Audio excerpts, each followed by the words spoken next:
love it. And I hope you've aspired, or you're going to aspire 2027. You have to. Me and Liu, I contested to be the governor of Oyo State in 2019, yes, at the age of 39. I was not afraid, maybe because I'm from a warrior lineage. I'm almost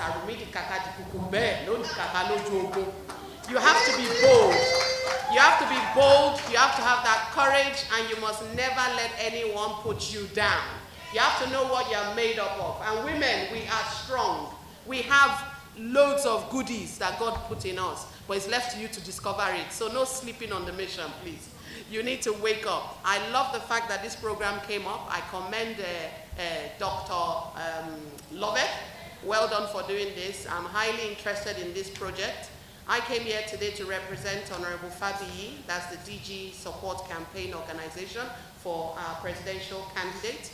And as soon as I heard about the program, I said, yes, I want to be here. I want to encourage young women to aspire. I wish I started earlier. Yes, supporting my father in the olden days. If anybody knows the Sarumi lineage, my uncle ran for governorship in Lagos State as well. So it's a large Sarumi family. We all come from different pockets in different states. There are three things that are pushing women away from politics, be it young, be it middle-aged, be it old. I call it the 3 Fs. Fear, number 1. Frivolous offers, number 2. And finances, number 3. Am I making sense? The number 1 is the fear. Many women are afraid of being killed on the mission. We see it happening to both male and female, but guess what? When it's time, it's time. What I would hate the most is to die not doing what I wanted to do. What I would hate the most is to die not fulfilling destiny.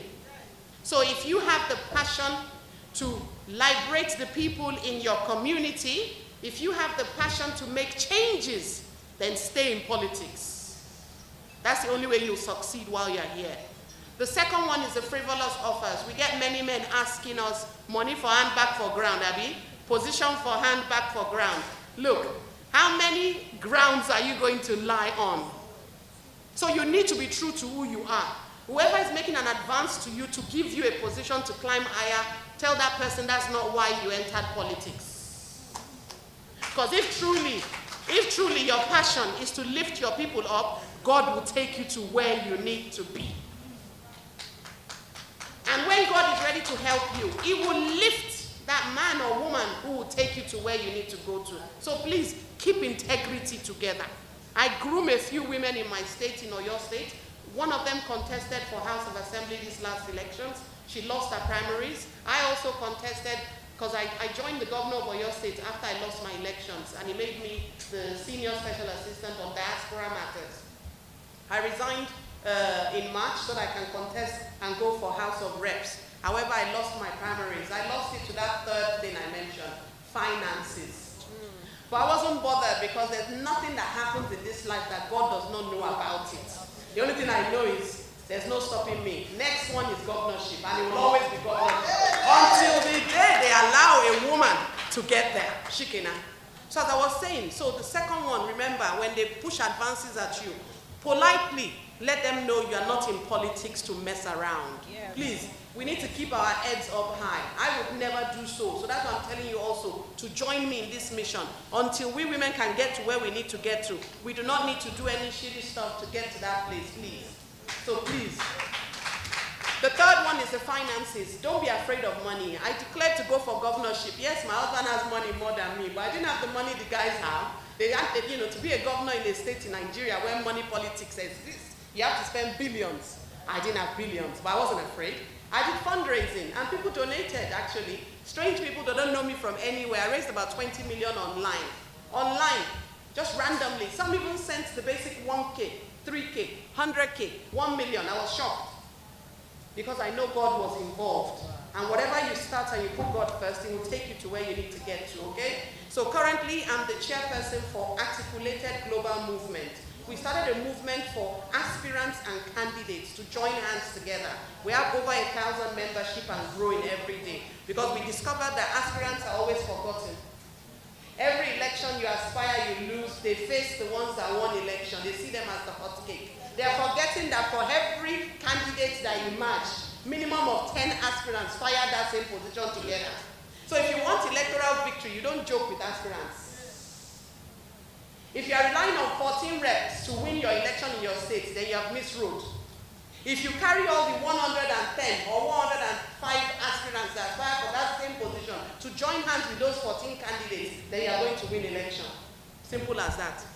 So I've covered the 3 things, so don't be afraid. Be present, like Ambassador Nkoyo said, and also packaging matters a lot, ladies. Dress well, smell nice, you know, be top-notch ready, and never get tired. You know, the weather is so sweet outside. I felt like sleeping today. I was like, I just want to rest. I don't want to go anywhere. But no, if you want to succeed in politics, you have to be up and going. And my coming here today has been of great benefit, I believe. Also, values, like I said, never lower your standards, young women out there. And don't be afraid. Don't be afraid, because what will be, will be. I must commend the good men we have found along our way. We have a lot of E4She men who have supported our mission in this PDP building. I will not mention their names. I really appreciate them for the support they've given us. They've proven to us that it's not all men in power that will ask for that bad thing to get what we need to get to. So remember, young ladies watching today, the first step, I hope you've collected your PVCs. Wake up, because it is for your future we're fighting for. I'm 43 years old, you're still 20-something. So if Nigeria doesn't get better, what is left for you? So you mustn't waste your time on Instagram, Facebook, and just slaying. You need to slay on ground. You need to soji. So please, PVC cards, and also begin to join meetings in your ward levels, like how Dr. Limbasi mentioned. You need to start attending ward meetings, because that's the only way we're going to clean up politics. That's the only way credible people will get to where they need to get to. I would love to encourage young women watching this video to come into politics. I would say I started a bit late at 39 years old, so I think we need younger ones, you know, in your 20s. And don't be afraid to come into politics. The PDP is a viable platform that you can use, and it's encouraging as well. We have many E4Shes in PDP who will encourage you young women to come on board.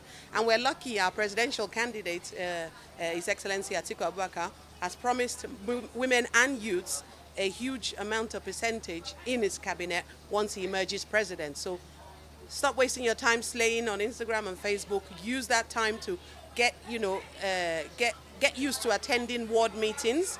Start forming clusters in your various wards and local governments, and win this election for him. You just have to be hopeful and also try and get a good network. Reach out to some bodies, some associations, some people that you know, and they can actually assist you. Sometimes they might not want to give you the cash, so you can ask them for posters, payments, you know, money you can use for honorary, you know, going to some media houses, and also, yeah, so anything you need, basically, just do some fundraising.